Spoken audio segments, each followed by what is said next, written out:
There is a scene in one of the greatest films ever made where a fly crawls across a man's face for over a minute. It lands on his cheek, it walks across his stubble, it stops at the corner of his eye, and the man does not blink. He cannot blink because that eye has been dead since he was 11 years old, when another boy drove a pencil through it at a Boy Scout meeting. The director smeared honey on his face to attract the fly. The whole crew waited, and when that fly finally landed, it crawled across the most famous dead eye in Hollywood history, and the cameras kept rolling, and cinema had one of its most iconic moments. But here is the part nobody tells you. The most terrifying villain in the history of the Western was not a gunfighter, not a drifter, not a cowboy. He was an accountant, a bookkeeper for Standard Oil who could not stop going blind, who traded his ledger work for his first movie roles, and whose self-chosen epitaph read, "I drank Scotch and played poker." He scared generations of moviegoers. He made grown men flinch, and the last great act of his life was a friendship with a dying boy who was also called a freak. His name was Jack Elam, and this is the story of the wound that became a fortune. Number 10. The Pencil.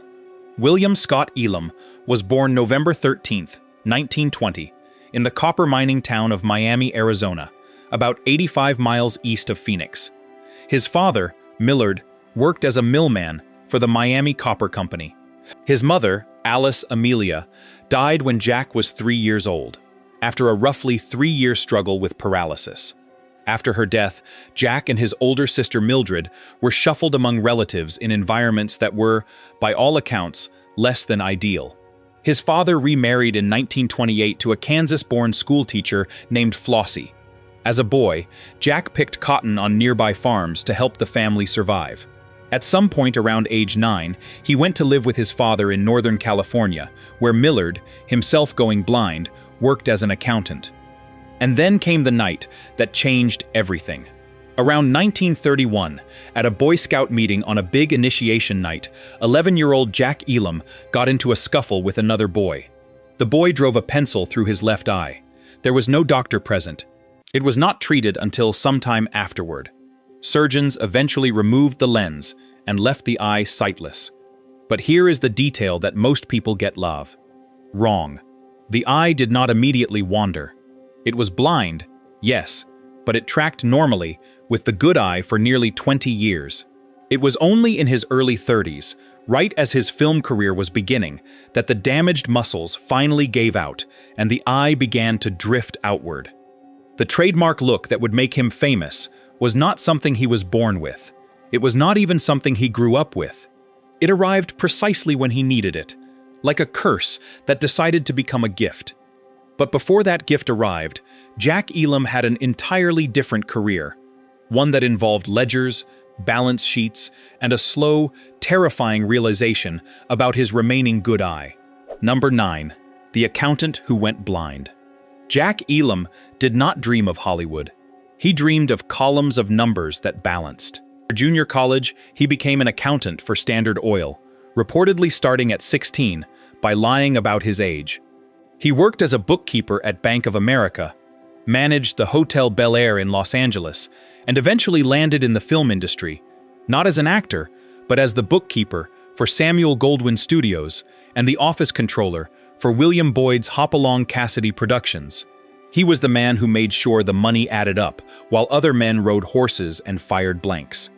And then his good eye started to fail, the only eye he had left, deteriorating from years of staring at ledgers. He had several operations. A doctor finally told him he had to quit accounting immediately or go completely blind. The disability that took his left eye at 11 had shaped his face. Now the strain on his right eye was ending his career. Jack Elam was being pushed out of the only profession he knew by the very organs that would eventually make him famous. He needed a new job, and he found one in the most unlikely way imaginable. Number 8. The Bookkeeper's Bargain. Jack Elam did not audition for his first role. He did not submit a headshot or beg an agent to take him on. He made a deal. A director friend had 3 Western scripts and could not find financing. Elam offered to arrange the money in exchange for roles as a heavy in all 3 films. That was it. a transaction. The accountant traded his business skills for screen time. His actual first credited role was a drug-dealing henchman in the 1949 exploitation film She Shoulda Said No. He followed it with uncredited bits in noirs. But the role that mattered, the one that came from his bargain, was The Sundowners in 1950 with Robert Preston. His turn as a devious, jealous husband got him noticed. Samuel Goldwyn, the producer whose books Elam had kept, reportedly encouraged him.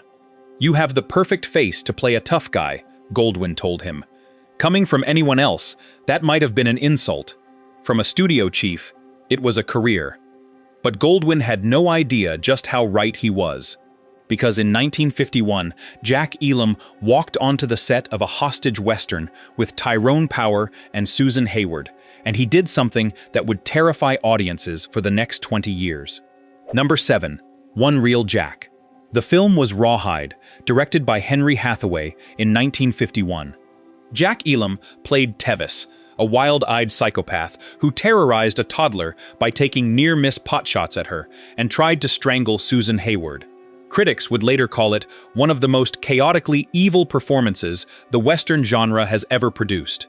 And just like that, Jack Elam was typecast, but in the best possible way. He became the man Hollywood called when they needed someone who could make your skin crawl, just by standing in a doorway. During production, he mentioned to studio chief Daryl Zanuck that he could have the wandering eye surgically fixed. Zanuck's response was immediate. "Do not do it. It is part of your mystique." Elam kept the eye for the rest of his life. His nickname among fans became One Real Jack because he was so often shot dead in the first reel of the picture. He worked constantly through the 1950s. Vera Cruz with Gary Cooper and Burt Lancaster. Kansas City Confidential. Kiss Me Deadly. Babyface Nelson as Fatso Nagel. Gunfight at the OK Corral as Tom McLaury. Gunned down by Lancaster's Wyatt Earp. The Comancheros, shot by John Wayne. By the end of the 1950s, critics were calling him the screen's most loathsome character. And Elam himself had a beautifully simple philosophy about his work. In the old days, he said, "I was the heavy because I was the heavy, and nobody cared what my problem was, and I did not either. I robbed the bank because I wanted the money. No method acting, no tortured backstory. Just a man with a dead eye and the confidence to let it do the talking. But there was a single actor who kept killing him over and over again, and their partnership became one of the great unsung rivalries of the Western." Number 6. The man James Stewart, killed 6 times. Jack Elam became James Stewart's unofficial recurring nemesis. He appeared opposite Stewart in The Far Country, The Man from Laramie, Night Passage, The Rare Breed, and Fire Creek. In most of them, he died at Stewart's hands. Elam boasted that James Stewart killed him 6 times, though the documented count is closer to 5. In The Man from Laramie, in 1955, he played Chris Bolt, a treacherous ranch hand who tries to knife Stewart in the back. It was the kind of role Elam played better than anyone alive. The guy you know is dangerous from the moment he appears on screen, because that wandering eye tells you he is looking at something you cannot see. Off those sets, Elam was part of an extraordinary fraternity. The great Western character actors of the mid-century, Slim Pickens, Strother Martin, Ben Jonson, Dub Taylor, Warren Oates, Claude Akins. These were men whose faces everyone in America knew, even if their names escaped them. Elam and Ben Jonson were fixtures at a regular private poker game. Elam played with a photographic memory that let him recall every card that had been played. Those who knew him well stayed away from his game. He later summed up the whole character-actor experience with a line that became legend. "The 5 stages of a character actor's career," he said. Stage 1, who is Jack Elam? Stage 2, get me Jack Elam. Stage 3, get me a Jack Elam type. Stage 4, get me a young Jack Elam. Stage 5, who is Jack Elam? By the late 1960s, he was deep in Stage 2. And then an Italian director decided to build one of the most famous sequences in cinema history around his dead eye, a buzzing fly, and a smear of honey. Number 5. The Fly. In 1968, Sergio Leone made Once Upon a Time in the West. He opened it with 3 gunmen waiting at a desolate train station to ambush Charles Bronson's harmonica. Beside Elam stood Woody Strode, another man whose face told a story his mouth never needed to, and beside them, Al Mulock. For nearly 12 minutes, almost nothing happens. No music, no dialogue. Just a squeaking windmill, dripping water on the brim of Strode's hat, cracking knuckles, and the slow, unbearable weight of time. Leone had originally wanted Clint Eastwood, Lee Van Cleef, and Eli Wallach, the 3 stars of The Good, The Bad, and The Ugly, as an in-joke farewell. Eastwood declined, so Leone hired veteran Western faces instead. And for Elam, he had something special planned. The Fly was not an accident. Screenwriter Sergio Donati later explained that the idea was his, conceived during brainstorming sessions with Leone. As Donati said, Leone had Jack Elam in mind, and the idea of those wall eyes fixed upon the barrel of the gun with the Fly imprisoned appeared very ironically Leonesque. The scene was fully scripted, pages 18 through 21, but getting the Fly to cooperate was another matter.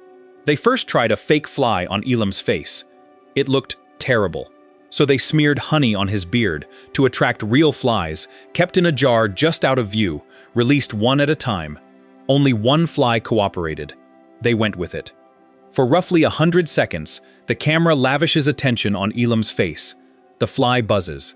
It lands. It crawls toward the deadeye. Elam tracks it. He snaps it against a wooden panel with his pistol barrel and holds the gun to his ear to hear it buzz inside. Film scholar Richard Raskin argued that Leone was making Elam's notorious face, literally the story, both an homage to and a send-up of his ominous screen presence. There is a dark footnote. Al Mulock, the 3rd gunman, fell from his hotel window during the shoot and died. Leone reportedly shouted, "Get the costume, we need the costume."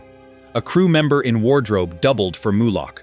The comedy of The Fly and the tragedy of that death sit side by side in the same production, which is somehow perfect for a film about the violence underneath the silence. That sequence is now regularly cited as one of the greatest openings in cinema history.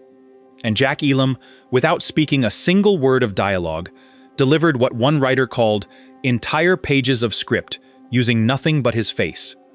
But by 1969, Elam was tired of being the man audiences feared. He wanted to be the man they loved. And a director named Burt Kennedy was about to show him how. Number 4. The Sheriff's Deputy. The pivot came with Support Your Local Sheriff in 1969. James Garner played a droll, unflappable lawman. Jack Elam played Jake, the town drunk who stumbles into becoming the sheriff's reluctant deputy. There is a scene early in the film where Garner's sheriff arrests a dangerous outlaw and puts him in a jail cell that has no bars. The door frame is empty. Garner simply draws a chalk line on the floor and tells the prisoner not to cross it. Jake, Elam's character, is assigned to guard him. He sits there in the doorway, shotgun across his lap, visibly terrified of the man he is supposed to be guarding. The killer stares at the chalk line. Jake stares at the killer, and for the first time in his career, that wandering deadeye was not menacing. It was hilarious. The audience was not afraid of Jack Elam. They were afraid for him. Director Burt Kennedy saw something in Elam that nobody else had bothered to look for. Behind the menacing face was a man who was, by every account, the funniest human being most people had ever met. Kennedy became Elam's great late-career collaborator, directing him 15 times in features and television. The pairing continued in Support Your Local Gunfighter in 1971, where Elam played Jug May, a hapless oaf passed off as a famous gunslinger. He worked with John Wayne in Howard Hawks' Rio Lobo. He played outlaws for Disney in The Apple Dumpling Gang Rides Again with Don Knotts and Tim Conway. And younger audiences met him as the crazed doctor riding in the ambulance in The Cannonball Run with Burt Reynolds. The man who had spent 2 decades making audiences recoil was now making them laugh. And off-screen, he was about to do something even more remarkable. Something that almost nobody knows about. A friendship that began on the set of a low-budget Western and ended with a death that broke his heart. Number 3. The Boy Who Was Also Called a Freak.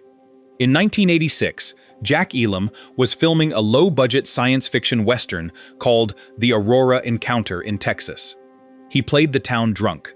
His co-star, playing a gentle alien visitor, was an 11-year-old boy named Mickey Hayes. Mickey had progeria, one of the rarest diseases in the world. It causes rapid aging. Children with progeria look elderly by the time they are 10. Most do not survive past their teens. The Make-A-Wish Foundation had arranged for Mickey to appear in the film.